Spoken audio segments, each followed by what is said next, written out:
अब वर्ण क्या है? वर्ण जो शब्द है वो संस्कृत का है, और वर्ण जो बना है वो बना है व्रिय वर्णे धातु से, और उसका मतलब है जिसका वर्ण किया जा सके, जिसको चुना जा सके, उसको कहा जाता है वर्ण। इसका मतलब वर्ण वो है जिसको मैं चुन सकूं। मेरे को ब्राह्मण बनना है, मेरे को क्षत्रिय बनना है, मेरे को वैश्य बनना है, मेरे को शूद्र बनना है, ये मैं चयन करूंगी, ये आप चयन करेंगे, कोई दूसरा चयन नहीं कर सकता। ये बात स्मरण रखिए। कई बार हमको कह दिया जाता है जी आप तो ब्राह्मण हैं, आप तो क्षत्रिय हैं, आप तो वैश्य हैं, आप तो शूद्र हैं। ब्राह्मण किसको कहा जाता है? लोग कहेंगे मनुस्मृति में कहा गया, जन्मना जातिवाद। कहीं नहीं कहा गया। मेरे कर्म कैसे हैं वो मुझे बताएंगे कि मुझे क्या वर्ण में बनना है या किस वर्ण में जाना है। अगर मैं पढ़ने का कार्य कर रही हूं, अध्यापनम अध्ययनम यजनम याजनम तथा दानम प्रतिगृहम चैव ब्रह्मणा नाम कल्पयत। मैंने 6 काम किए, पढ़ना और पढ़ाना, दान देना और लेना, दोनों काम करना है। यजन, यज्ञ को करना और कराना। अगर ये 6 कर्म कोई भी व्यक्ति कर रहा है, और ये खूबसूरती केवल और केवल सनातन में है, अन्य किसी मत संप्रदाय में नहीं है, ये स्मरण रखिएगा। आप अगर ये 6 कर्म कर रहे हैं तो आप ब्राह्मण हैं। अगर कोई शिक्षक है तो वो ब्राह्मण है, क्योंकि वो पढ़ाने का कार्य कर रहा है। हमको मतलब नहीं कि आपकी जाति क्या है। अगर मैं रक्षा का कार्य कर रही हूं, हमारे फौजी भाई देश की रक्षा करते हैं, वो क्षत्रिय हैं। क्षत्रियस्य परमो धर्मः प्रजानामेव पालनम। क्षत्रिय का परम धर्म है प्रजा का पालन करना। कोई जातिवाद की बात है क्या? बताइए आप। अगर आप देश की रक्षा कर रहे हैं तो आप क्षत्रिय हैं, मैं देश की रक्षा कर रही हूं तो मैं क्षत्रिय हूं।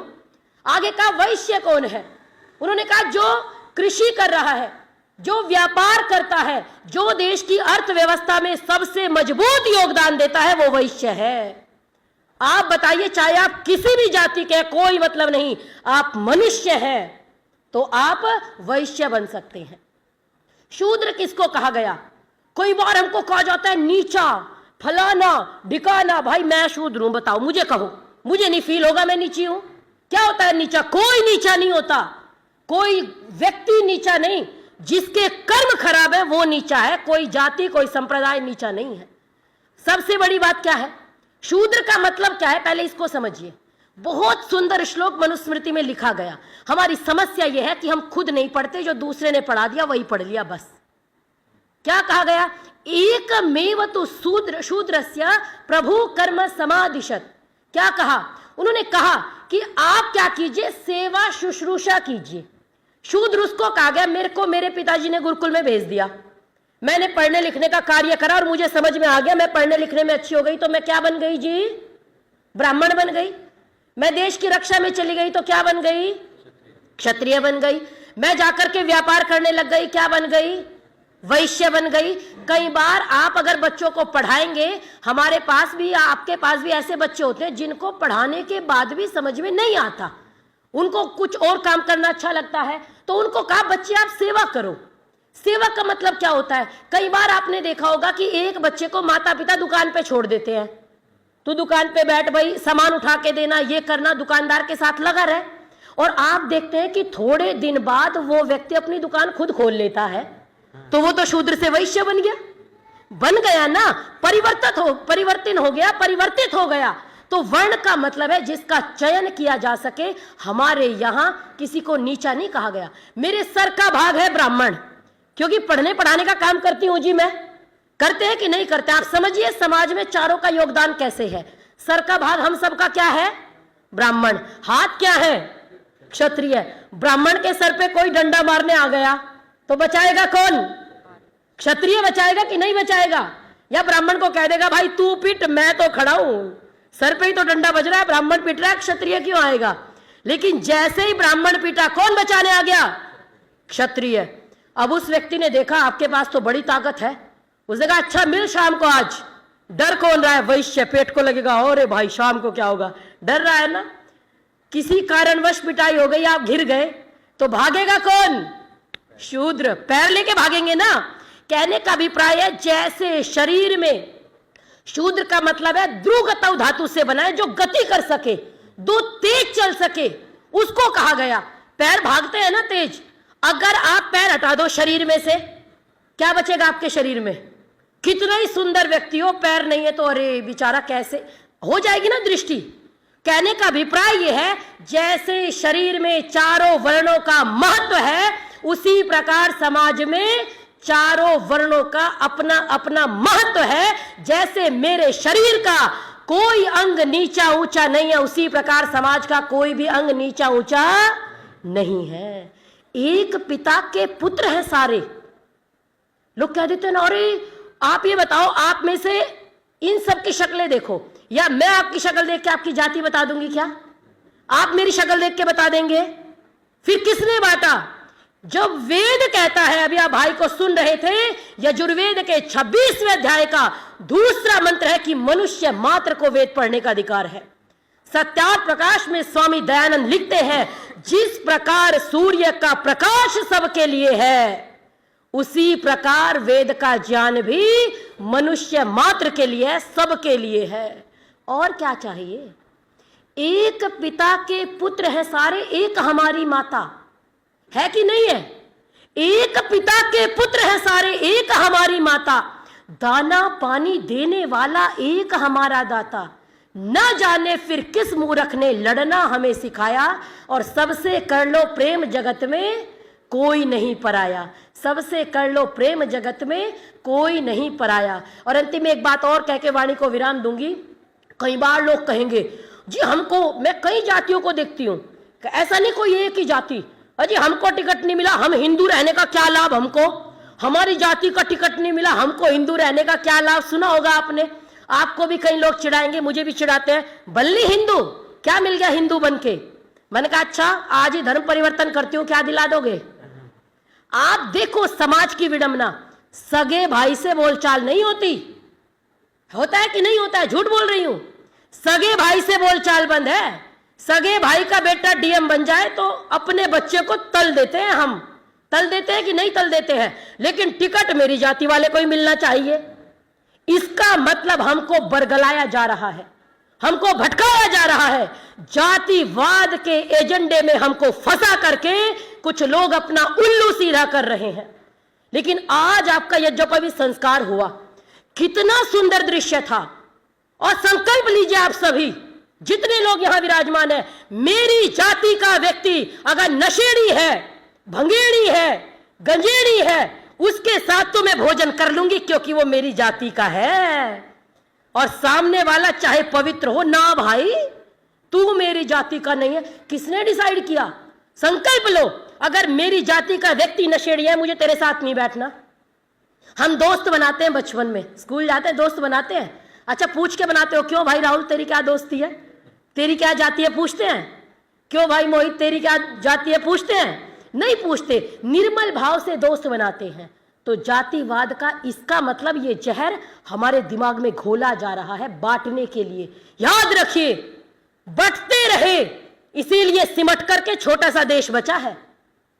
अफगानिस्तान आपका था, पाकिस्तान आपका था, बांग्लादेश आपका था, लेकिन हमको शर्म नहीं आती, हम फिर बट रहे हैं। हम सबको नहीं शर्म आती। हम तो हिंदुओं को छोड़ देंगे, चलो भाई छोड़ दो, मैं भी छोड़ दूंगी, क्या मिलेगा मुझे? राम जी को मैं भी गाली देती हूं। राम जी को गाली देने से पहले मेरा जी नहीं दुखता, हमारा दर्द नहीं होता हमको? भाई के लिए पूरे राज्य को ठोकर मारने वाले मेरे राम, हम उनको कहते हैं कि वो लालची हैं, वो लोभी हैं, वो तो माता सीता को त्याग दिए। आप विचार करो, अगर मैं राम जी की पूजा करूंगी तो मेरे घर में बच्चा कैसा होगा? राम जैसा होगा कि नहीं होगा?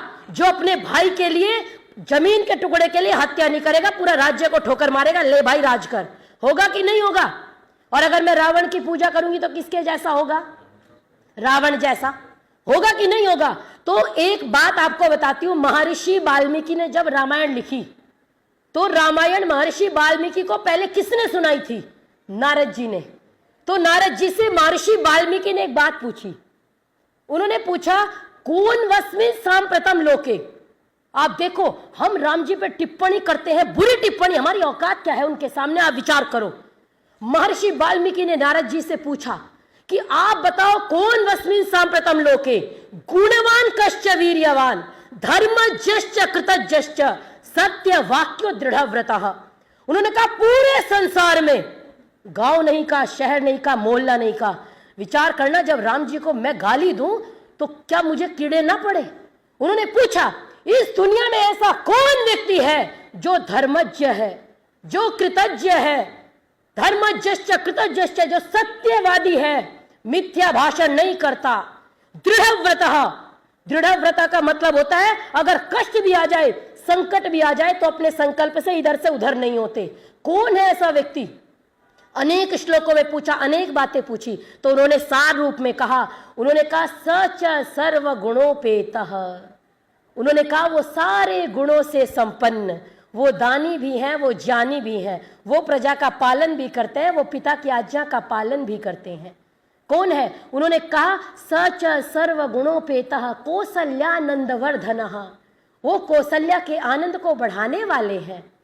और कहा सच सर्व गुणोपेता कौशल्यानंदवर्धना समुद्रैव गांभीर्ये। समुद्र के समान गंभीर है।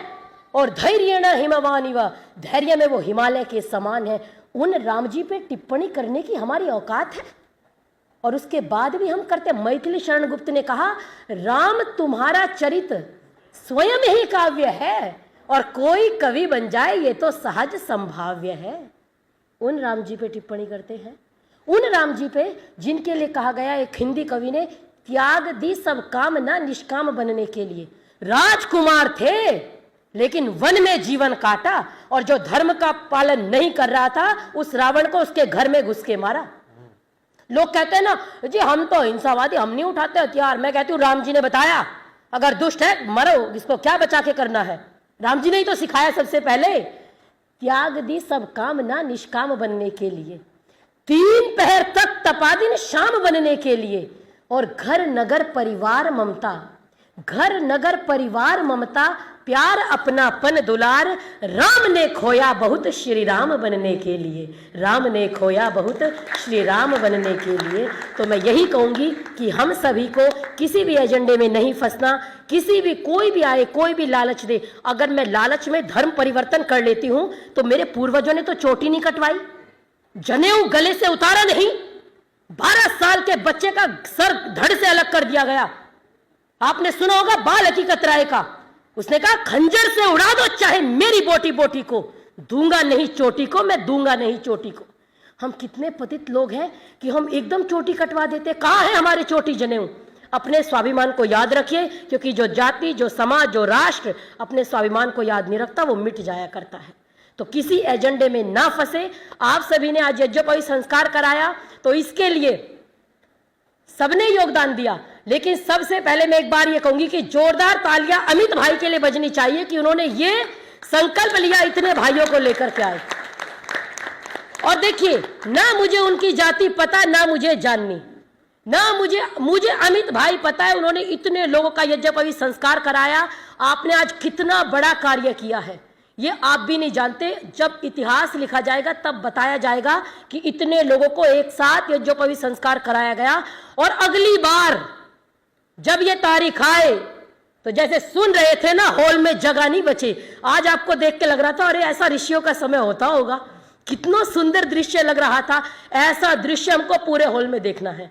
और एक बार इस आर्य समाज के लिए, आर्य समाज के प्रधान जी के लिए आप विचार करो क्या जाता है। आप कितने आर्य समाज है, कितने हमारे पास पौराणिक मंदिर है, लेकिन इतना बड़ा कार्य अकेला आर्य समाज कर रहा है। इतने लोगों का यज्ञोपवीत संस्कार कराना, पहले तो क्या कहेंगे, अरे जी बड़ा कठिन है, क्यों इतना सिर में दर्दी कर रहे हो। और कर भी देंगे तो क्या, अरे जी जो कपड़े पहनने अपना पहन के बैठ जाओ, हो गया यज्ञोपवीत संस्कार। लेकिन किसी कार्य को कराना और उसके साथ पूरे मनोयोग से लग जाना, ये इस आर्य समाज की ताकत है, ये प्रधान जी की ताकत है। एक बार जोरदार तालियों से हम सभी इनका अभिनंदन करेंगे कि आपने बहुत बड़ा कार्य किया। हम सभी यहाँ एकत्रित हुए तो आज आप और हम एक परिवार हो गए कि नहीं हो गए। तो इसलिए अब हाथ, लोग सब कह रहे थे आप हमारा साथ दीजिए, नहीं, आप आगे बढ़िए, हम आपका साथ देंगे, आपको आगे चलना है। और अंकुर भैया मुझे पूछ रहे थे आप क्या लिख रही थी बाहर, तो मैं एक बात लिख रही थी, मुझे दिमाग से निकल न जाए, अच्छा स्मरण आया। जब अंकुर भैया को आपने गुरु बनाया, किसको बनाया सबने गुरु? अंकुर भैया थे, मोहित भाई थे, बनाया था है ना, आचार्य जी थे। तो आप बताओ, एक अंकुर आर्य इतने लोगों के बस में नहीं आ नहीं रहे ना। इतने लोग डरे फिर रहे हैं, धमकी देते हैं, सामने तो नहीं आते। तो जिसका गुरु बलवान उसका चेला पहलवान, तो आप तो पहलवान हो गए आज। तो आपको इस मजबूती से काम करना है। सनातन केवल मेरा नहीं है, या जो, अच्छा मुझे भी तो लोग कहते होंगे आपको बाहर कर देंगे, अभी आप सशक्तिकरण की, आप तो ये जब वही पहनती है आपको बाहर कर देंगे। करो भाई, आओ तो सही, जितना तुम्हारा सनातन है उतना मेरा है। जिस दिन मैं ये मान लूंगी मैं सनातन हूं, आप सभी सनातन हैं, आप सभी वैदिक धर्म है। अगर मैं कह दूं मैं तो वैदिक धर्म नहीं हूं, लोग क्या कहेंगे, मैं तो जा रहा हूं छोड़ के। आर्य समाज में आपको ऐसा भी हो सकता है, कोई बात अच्छी ना लगे तो आप क्या कहोगे, मैं नहीं जाने का, मेरा क्या काम वहां पे, उन्होंने तो बुरा करा है। लेकिन आपको आज मैं कहती हूं कि आप सनातन धर्म है, और एक एक सनातन धर्मी, एक महर्षि वाल्मीकि ऐसे रामायण लिख के गए हैं, सबको सब अनुवाद कर रहे हैं। तो इतना मजबूत बन के धर्म का कार्य करना है। एक अमित भाई इतने, तो आज तो हमारे इतने अमित भाई बैठे हैं, तो अगली बार एक एक व्यक्ति कम से कम 15 व्यक्तियों को जोड़ेगा समाज में, ये हम संकल्प करें। क्योंकि भारत माँ आपकी भी है, हमारी भी है, हम सब की है। अगर मिलके कार्य करेंगे तो निश्चित रूप से आगे बढ़ेंगे। याद रखिए, अंतिम में 2 पंक्ति कह के वाणी को विराम। महर्षि देव दयानंद सरस्वती, जिनकी कृपा से आज मैं इतने आत्मविश्वास के साथ आपके सामने बोल पाई या कुछ भी कर पा रही हूँ। इतने लोगों के यज्ञोपवीत संस्कार हो रहे थे, हम ब्रह्मा जी के बराबर में बैठे थे, तो ये अधिकार हमको आर्य समाज ऋषि दयानंद ने दिया है। तो उनके बारे में 2 कृतज्ञता अर्पित करके पंक्ति कहूंगी कि घनघोर तिमिर का वक्ष चीर, भू पर उतरी थी एक किरण। आजकल ये मेरी प्रिय पंक्तियां मैं लगभग बोल रही हूँ। घनघोर तिमिर का वक्ष चीर, भू पर उतरी थी एक किरण, संदेश सवेरे का लाई, हम करते उसका अभिनंदन। जंजीरों से जकड़े स्वदेश को राह दिखाई थी तूने, और जिसको काल भी ना बुझा सके वह ज्योति जलाई थी तूने। घनघोर तिमिर के आंगन में हम ऋषि दयानंद के सिपाही हैं, डट के मुकाबला करना है। घनघोर तिमिर के आंगन में तू बीज उषा के बोता था, आवाज लगाई थी तूने जब सारा भारत सोता था। आवाज लगाई थी तूने जब सारा भारत सोता था। महर्षि देव दयानंद की, महर्षि देव दयानंद की, महर्षि देव दयानंद की जय श्री राम।